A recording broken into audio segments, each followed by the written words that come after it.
오늘 처음으로 만나볼 기사는 로이터스 통신의 보도입니다. 엔비디아가 중국발 주문 폭주에 H200 AI 칩 증산을 위해서 TSMC에 생산을 요청했다는 내용의 기사인데요. 폭발적인 주문을 맞추기 위해서 생산 확대 요청을 했습니다. 중국 기업이 2026년 공급분으로 200만 개 이상을 주문을 했는데 엔비디아가 현재 갖고 있는 재고가 약 70만 개 수준에 그친다고 합니다. 약 130만 개 정도가 부족한 상황이라고 볼 수 있겠는데요. 현저하게 재고가 부족한 상황인데 새해 첫 거래일이 이제 시작이 됩니다. 작년 한국 증시를 이끈 게 반도체라고 볼 수 있는데 올해도 그 주인공이 반도체가 될까요? 예, 그렇죠. 작년에 이제 시총 2위 기업인 SK하이닉스가 무려 200% 넘게 상승을 했습니다. 그래서 시총 전체가 440조 정도 되고 시총 1위 기업인 삼성전자도 역시 이제 같이 상승을 했는데 100% 넘게 상승을 했습니다. 그 모든 거는 이제 미국에서 불어닥치는 AI 혁명. AI는 언제나 근간에 이제 반도체가 필요하기 때문에 반도체야 이제 수요가 많아지고 근데 공급은 그만큼 늘릴 수가 없었습니다. 왜냐하면 H100이라는 거는 H 시리즈, 루빈 시리즈, 블랙 시리즈라는 거는 단순하게 수요를 공급을 늘릴 수가 없거든요. 그러다 보니까 반도체에서 엄청난 이제 그 광풍이 생겼는데 그 광풍이 옆으로 범용 반도체까지 영향을 끼치면서 저희가 몇 번 말씀드렸지만 작년에 9월달 같은 경우부터 12월까지로 추산을 하면은 반도체 가격이 범용 반도체 가격이 무려 3배 이상 올랐습니다. 그래서 올해 이제 좀 있으면 이제 이번 주에 이제 SK하이닉스, 삼성전자의 이제 4분기 잠정 실적이 나오는데 4분기 잠정 실적에서 SK하이닉스의 영업이익이 17조쯤 예상이 됩니다. 엄청난 수치입니다. 그 때문에 우리나라의 증시도 같이 올랐다. 그래서 올해도 사실 반도체가 한국 증시를 견인할 가능성이 높다. 이렇게 보시면 되겠습니다. 말씀하신 것처럼 정말 AI 광풍이 불어오고 있는데요. 중국의 엔비디아에 H200 200만 개 이상을 주문했다고요? 상당한 수치네요. 예, 엄청난 수치이고요.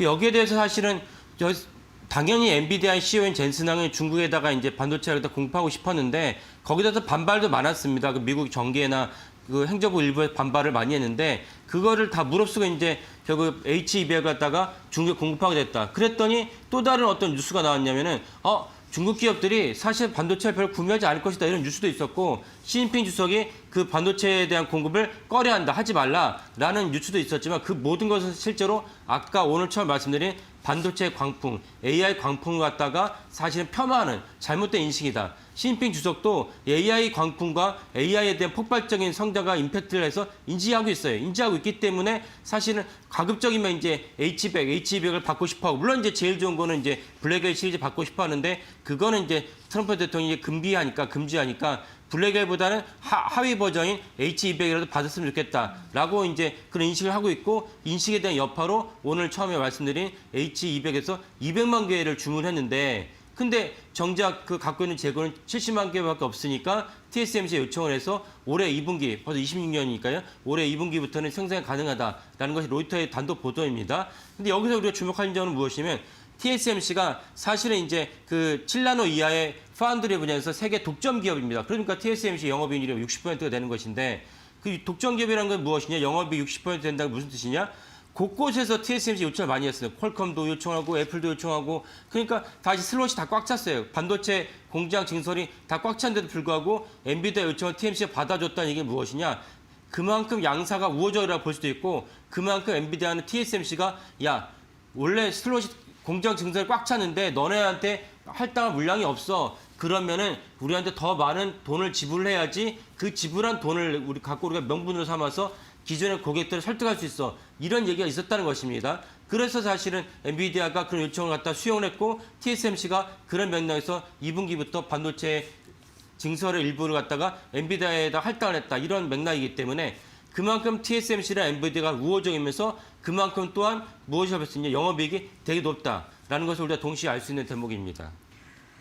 네, 말씀하신 것처럼 이제 부족한 수량이 그러면 약 130만 개가 되는 건데 추가 생산은 불가피하겠네요. 예, 추가 생산이 불가피하고 오늘의 이 주제에 대해서 중요한 점이 무엇이냐? 그렇다면 엔비디아의 주가도 올라갈 것이다라는 건 중요한 주제인 동시에 그 우리나라 기업들이 누가 이게 수혜를 받는 것이냐라고 따져봐야 되는데 기억하시는 분도 많이 계시겠지만 엔비디아의 H200에 필요한 짝이 되는 이제 메모리가 딱 HBM인데 HBM의 H200까지는 고스란히 다 삼성전자 납품을 하지 못했고 SK하이닉스가 90% 정도 최소 90% 정도고 그럼 최대 10% 누가 가져가느냐? 마이크론이 가져갔습니다. 그러니까 마이크론 최대 10%인 건지 실제로 마이크론 10% 차지하는지 좀 불분명합니다. 그래서 전체적으로 이번 그 수혜에 대한 공급에 대한 추가로 납품에 대한 수혜는 오직 SK하이닉스가 오로지 수혜를 입게 됐다. 이 점이 좀 중요하다 하겠습니다. 네, 또 국내 투자자분들 입장에서는 굉장히 중요한 이슈일 것 같고요.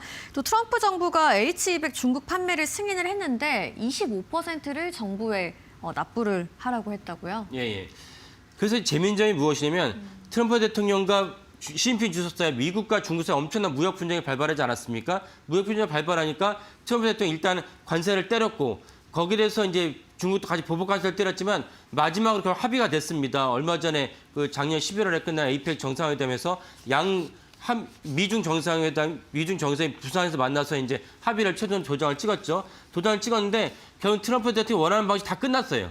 끝냈는데 결국 시진핑 주석은 왜 그걸 다 들어줬느냐? 시진핑 주석은 한편으로는 내가 그 엔비디아 칩을 받을 수 있도록 해줬기 때문에 끝난 것입니다. 그래서 틱톡도 뺏기고 여전히 이제 관세도 높지만 그럼에도 불구하고 시진핑 주석은 엔비디아의 칩을 납품받는 조건으로 이 조건을 갖다가 다 관세 협정을 마무리했다. 그만큼 H100, 엔비디아 칩이 중요하다. 전략 자산이라는 것을 알 수가 있습니다. 이 점도 우리나라 정부나 우리나라 국민들 다 이해를 해야 됩니다. 뭘 이해되냐? 반도체가 그만큼 전략 자산이다. 그래서 예전에 기억하시는 분도 계시겠지만 그때 이제 그 사드 사태 때문에 우리나라 현대차 완전 중국에서 폭망했죠. 근데 우리는 거기서 보복을 할 수 없었어요. 보복하지 않았어요. 우리는 보복할 수 없는 것이 인식했지만 동일하게 우리도 중국에 있는 우리나라 하이닉스, 삼성전자 공장, 반도체 공장을 생산 안 해버리면 돼요. 그러면 되는데 우리는 거기서 전혀 조치를 취하지 않았다. 이번 일을 계기로 반도체가 그만큼 중요한 무기이고 전략 자산이다. 그래서 우리나라도 중국과 협상할 때 그런 어떤 지렛대를 삼으면 되고 트럼프 대통령 동시에 또한 이 H200을 갖다가 판매를 승인하면서 판매를 20% 징수가 되니까 미국 고가를 갖다 정부의 고가를 채울 수 있는 그런 어떤 실력도 거뒀다. 이 정도 사실 재미있는 대목이라 하겠습니다.